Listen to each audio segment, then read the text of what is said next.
Umræður stjórnarskrármálið hafa sett svip sinn á þetta kjörtímabil og núna síðasta vetur kjörtímabilsins að þá verður enn rætt stjórnarskrármálið á Alþingi og umræðurinn þá hófist einmitt í gær tillögur frá eftirlits- og stjórnarskrárnefnd þingsins, tillögur sem hún leggur fram eftir að sérfræðinganefnd hafði farið yfir tillögur stjórnlagaráðs. Þetta orðin flókin tillögusmíði en nú liggur sem sagt fyrir þinginu, ef ég veit rétt, tillaga frá stjórnarskrár og eftirlitsnefnd þingsins sem flutningur á tillögum sem lagðar voru fyrir hana í miðjan nóvember af sérstakri nefnd sem skipuð var til þess að fara yfir tillögur stjórnlagaráðs.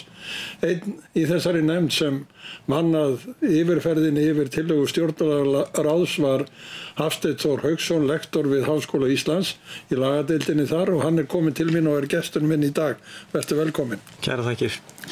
Eins og ég sagði þá þetta flókin, þetta eiginlega frumskógur sem menn verða að komast í gegnum til þess að átta sig á því hvað að ræða.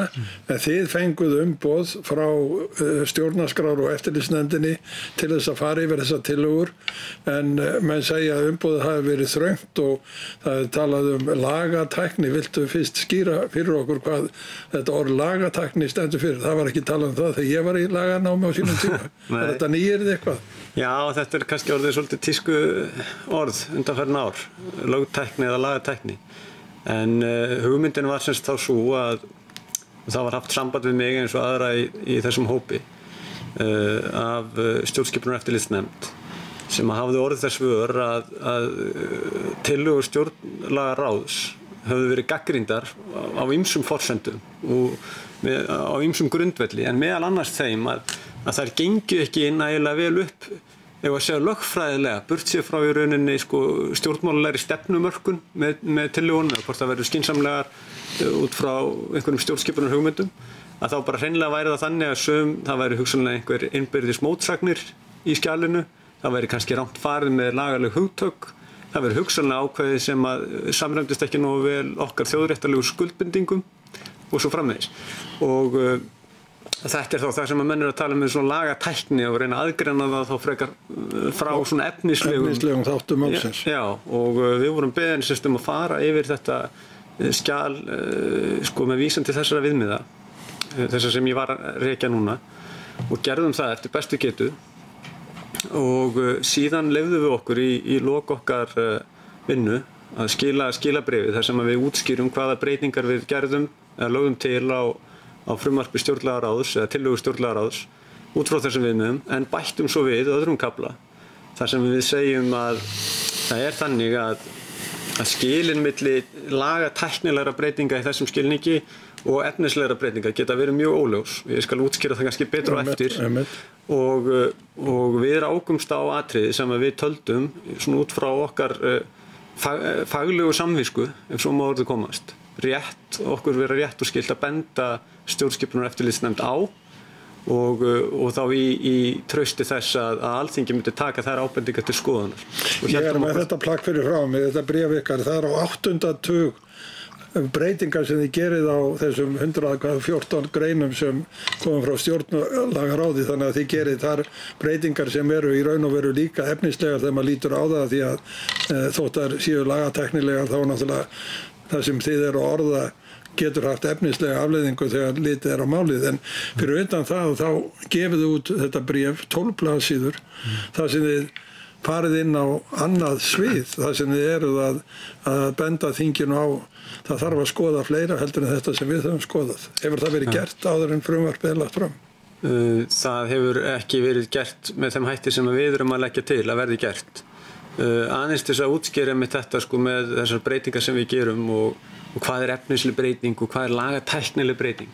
Þá get ég tekið bara lítið dæmi úr tillögum okkar. Í tveimur ákvæðum tillagnanna frá stjórnlagaráði, 43. og 44. grein kveðið á það ákvæði í alþingiskaflanum og þar annars vegar ákveðið að breyta möguleikum til þess að láta reyna á gildi kosninga.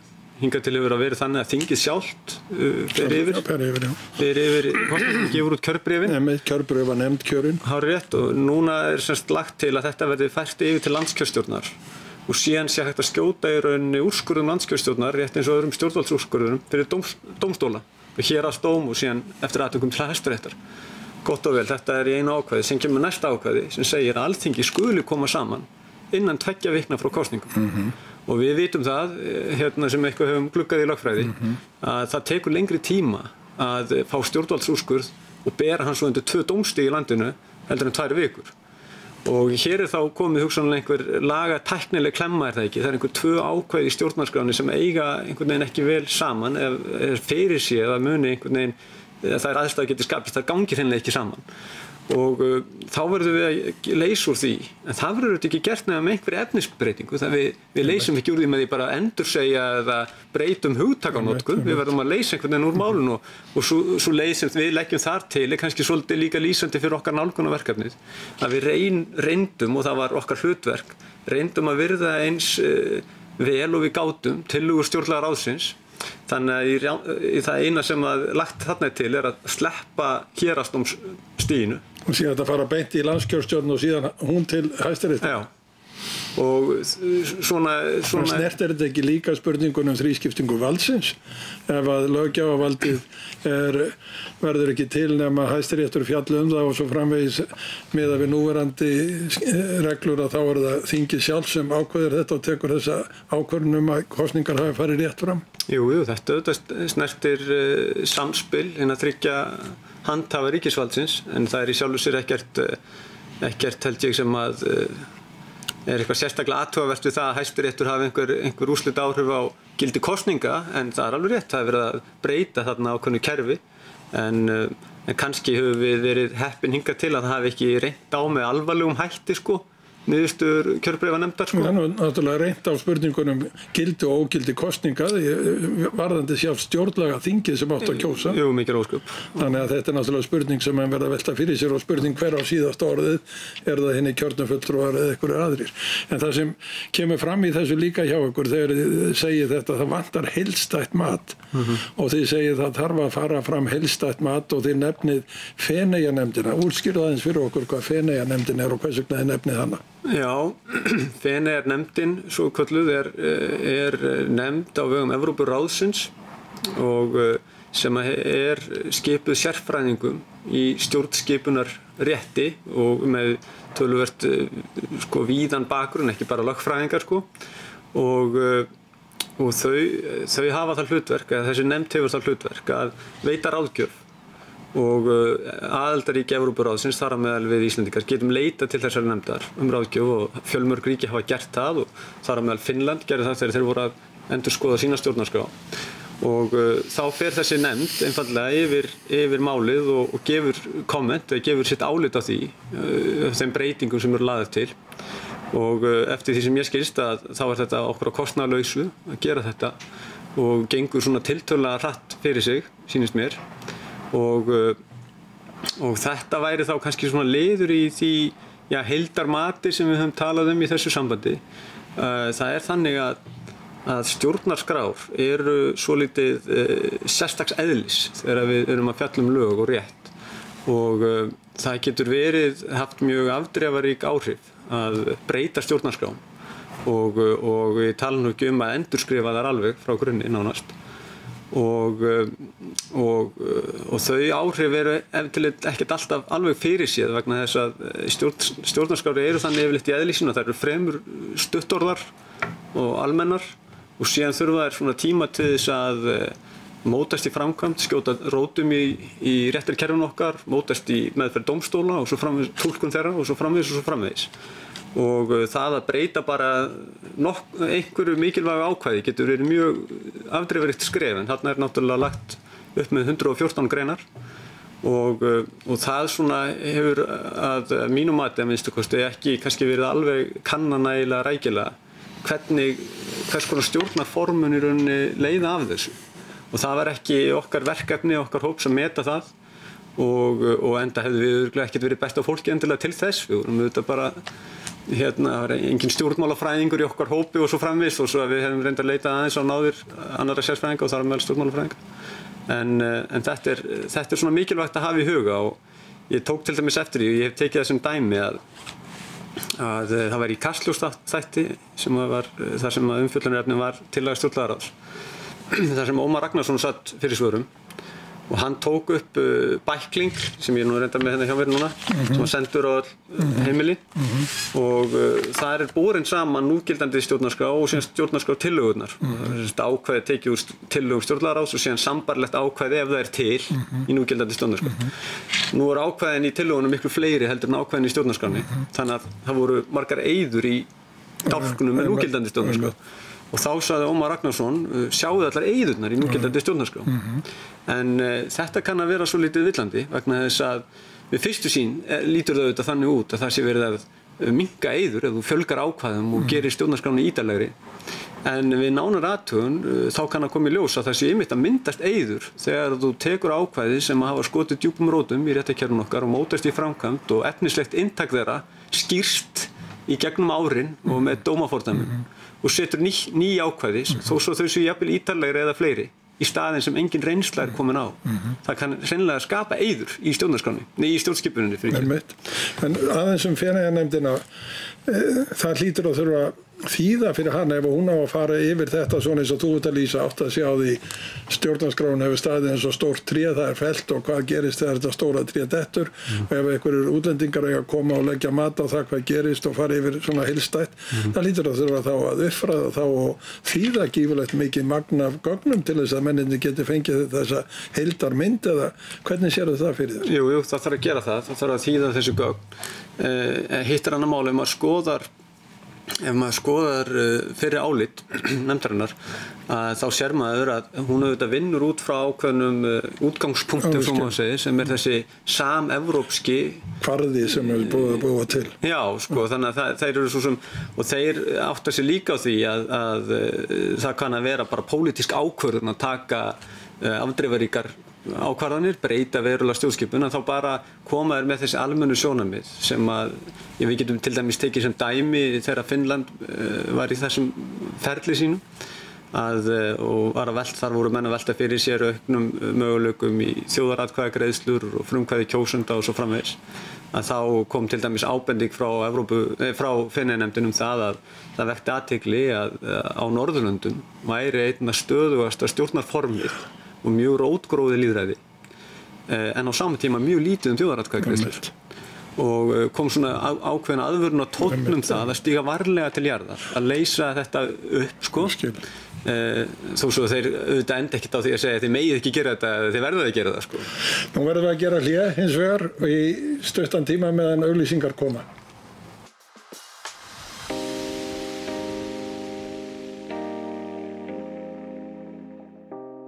Framleiðum og eigum á lager hitaveitu inntakskassa fyrir sumarbústaði og hesthús. Blikkvík.is sími 557 1555. Í tilefni 20 ára afmælis okkar bjóðum við þér frábæra afslætti á bílaviðgerðum. Kannaðu málið á kvik.is. Gæða ungnautakjöt, steikur, hakk og gúlas 1800 krónur kílóið. Mýrarnaut.is sími 868 7204. Saga próf fyrir konur og karla virkni staðfest í vísindaransókn. Saga próf náttúruvara úr íslenskri hvönn fyrir konur og karla sem hafa ama af tíðum þvaglátum. Fæst í apótekum, heilsubúðum, stórmarkuðum og á netinu.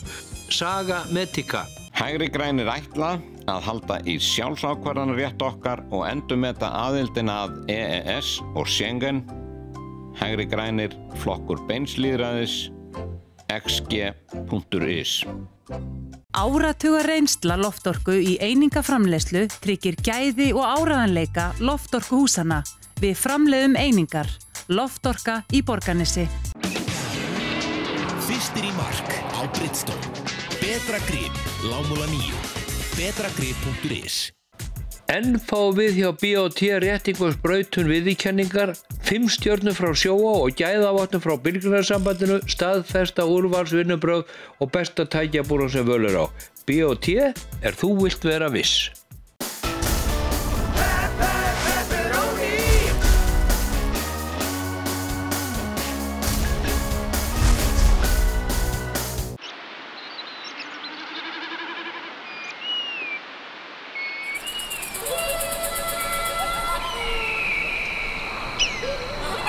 Bættu smá Denver í lífið þitt. Icelandair.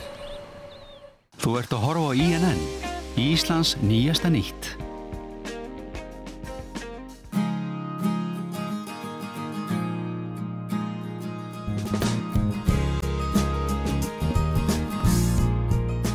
Gestur minn í dag Hafsteinn Þór Hauksson, lektor við Háskóla Íslands. Hann sat í nefndinni, nefnd sem var kölluð sérfræðingahópur tillögur stjórnlagaráðs að nýrri stjórnarskrá.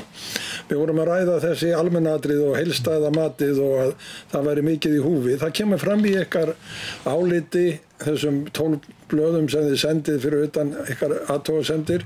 Það kemur fram að það þurfi ekki aðeins að framkvæma það heildstæða mat sem við vorum að tala áðan, heldur geti það verið nauðsynlegt að bera saman tillögur stjórnlagaráðs og einstaka lagabálka í landinu til þess að átta sig á því hvernig virkar þetta. Eitt nú venjur sem hafa skapast á grundvelli gildandi stjórnarskrár, annað eru lög sem hafa verið sett og hefur sú vinna farið fram þar sem menn hafa svona dregið í sundur þessa harmoníku og séð hvað í henni. Kannski ekki með þessum skipulega og heildræna hætti sem ég held að væri nauðsynlegt að gera.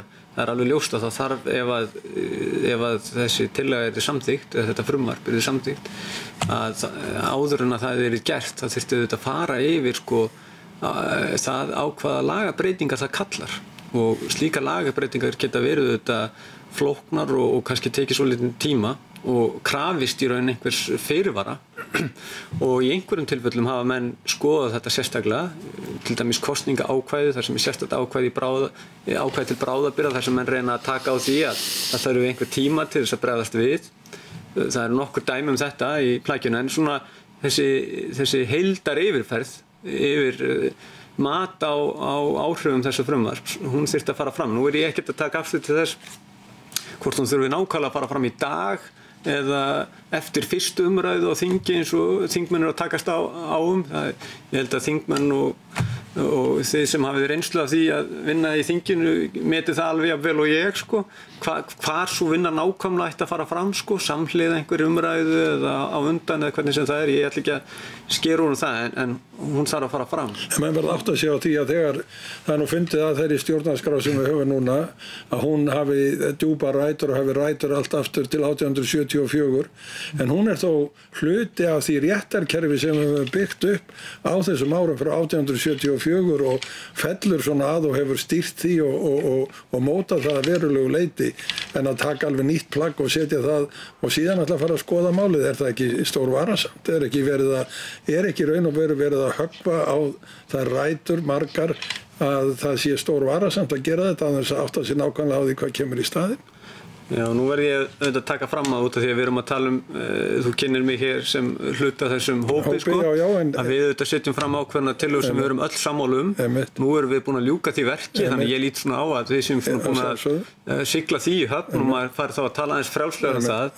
Ég held að þetta sé eitthvað sem við þurfum að fara mjög varlega í og það kom reyndar á málþingjum daginn í Háskólanum í Reykjavík kom ágætis spurning frá einum áheyrandunum þegar við vorum að kynna þetta. Þar hafði Kristrún Heimisdóttir verið með framsögu og hún hafði tekið það upp hjá sér við kennslu lagadeildinni á Akureyri að framkvæma einhvers konar álagspróf eins og hún kallaði það á ákvæðum þarna í stjórnarskrártillögunum frumvarpinu og sett upp einhvers konar scenario einhvers konar atburðarás og ætlaði að kanna hvernig hún myndi síðan einhvern veginn eiga við ákvæðin í frumvarpinu og þá spurði einn gestanna byttu nú við af hverju gerið þið þessa kröfu til þessa frumvarps hefur þetta einhvern tímann gert við núgildandi stjórnarskrá hafa menn farið í öll þessi álagspróf og svo framvegis og þetta var góð spurning en svarið við henni þetta í raun það sem þú varst að lýsa hérna í spurningunni að álagsprófið á núgildandi stjórnarskrá hefur verið að fara fram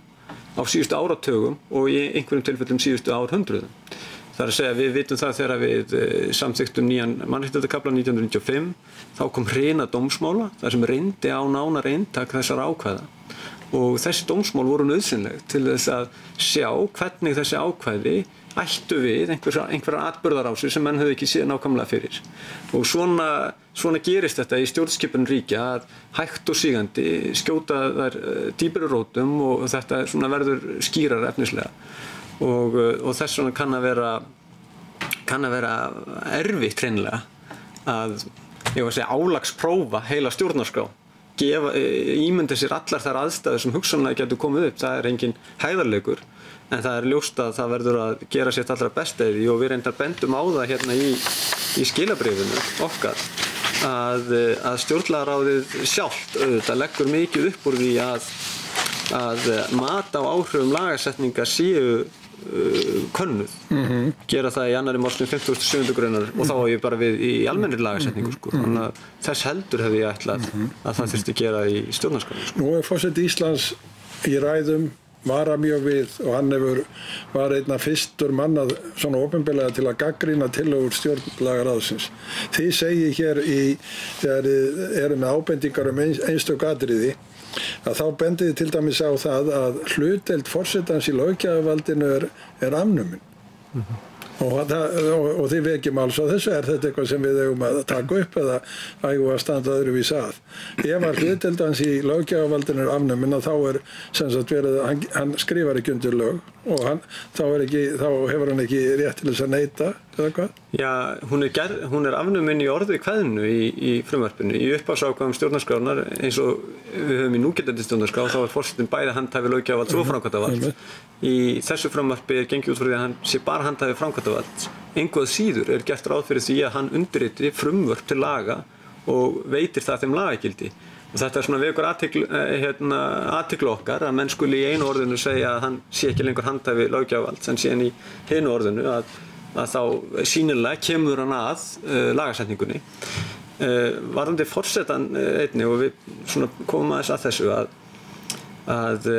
það hefur auðvitað verið ákveðið svona bitbein í gegnum árin hér hjá okkur hvernig við skiljum hlutverk forsetans og hvert hlutverk forsetans sé í stjórnskipan. Er þetta embætti þar sem við erum með þjóðhöfðingjan sem tekur á móti erlendum tignargestum og er við hátíðlegar athafnir en skiptir sér ekki í raun þáttakandi í stjórnskipaninni, í einhverju valdatabli þar eða aðhaldshlutverki, eða erum við með forseta sem hefur það hlutverk að veita Alþingi aðhald og taka virkan þátt í stjórnskipunni. Við höfum verið að deilum þetta og svo deila birtist meðal annars því í síðustu forsetakosningum að þar voru 2 forsetaframbjóðendur sem voru með mest fylgi samkvæmt skoðanakönnunum. Þeir voru hreinlega ósammála þetta. Það svolítið mögnuð staða, myndi ekki gerast í Bandaríkjunum eða í Frakklandi þar sem menn var hreinlega ósammála hvað forsetinn ætti að gera. Og maður beið þetta svolítið eftir því að í nýrri stjórnarskrá þá væri með afdráttarlausum hætti tekið á þessu sko. En það ekki gert. Nei, forsetinn birtist svolítið, það mjög sérstakt hlutverk sem forsetinn hefur þarna. Hann birtist auðvitað sem þjóðkjörinn embættismaður, þannig að hann hefur mjög ríkt lýðræðislegt umboð í frumvarpinu. En áhrif hans hins vegar eru kannski ekki beinlínis í samræmi við það umboð. Hann hefur ju ennþá málskotsheimildina en hún orðin mun þýðingar minni eftir að tiltölulega litlu hlutfalli kjósenda veitt heimild til þess að krefjast þjóðaratkvæðagreiðslna og svo kemur hann inn sem ákveðin milliliður í rauninni, ég tökum sem dæmi hann á að skipa formann í nefnd sem að fer yfir umsóknir embætti og síðan það ráðherrar að taka ákvörðun, skilur þannig að hann allir kominn sem þáttakandi í einhverju undirbúningi fyrir ákvörðun ráðherra sko. Þetta svolítið sérstakt fyrir þjóðkjörinn forseta og við sem bendum á það hópurinn og gerum svona tiltölulega hófstilta held ég ábendingum það að það mætti skoða kannski aðeins betur og með heilst eftir hætti hlutverk forsetans í samræmi við hans lýðræðislega umboð. Við bendum á leiðir hugsanlegar til þess að mæta þessu. Bendið á líka það ekki að Feneyjanefndin gerði athugasemd við þetta þegar hún fór yfir finnsku stjórnarskrána. Já. Og hún taldi að það væri spurningum það til hvers að kjósa forseta ef hann hefur ekki meira umboð heldur en þetta í raun og veru að gera. Og þið eru líka með spurningum það ef að forsetin settur í þessa stöðu á þá ekki frekar að kjósa hann á þinginu heldur en að kjósa hann í almennum kosningum. Sko vitandi það að þetta nú kannski ekki svona pólitískt raunhæft kannski en þá bendum við á það að þetta takmarkaða hlutverk sem forsetin hefur þarna það myndi kannski vera í eðlilegra samhengi við þingkjörin forseta. En ef við erum með þjóðkjörinn forseta þá hefði maður ætlað eða hefði maður gert ráð fyrir því að honum væri veittar svona frekari. Við erum að vera búið með tíman og við erum rétt komnir undir yfirborðið. Við erum rétt byrjaðir að tæpa á einhverjum raunverulegum úrlausnarefnum. Við höfum verið að tala um þetta svona í á akademiskan hátt. Sérðu nokkra líkur á því að þingmenn geti klárað þetta á 4 mánuðum? Finnst þér skynsamlegt að setja þetta mál í ágreining í þinginu og reyna að pressa þið í gegn þegar jafn mörg atriður óljós eins og þið bendið á og margt þarf að ræða eins og við höfum reynt að gera hér í þessum þætti? Ég held að það sé ekki sagt að svara þessari spurningu játandi eins og þú leggur hún upp.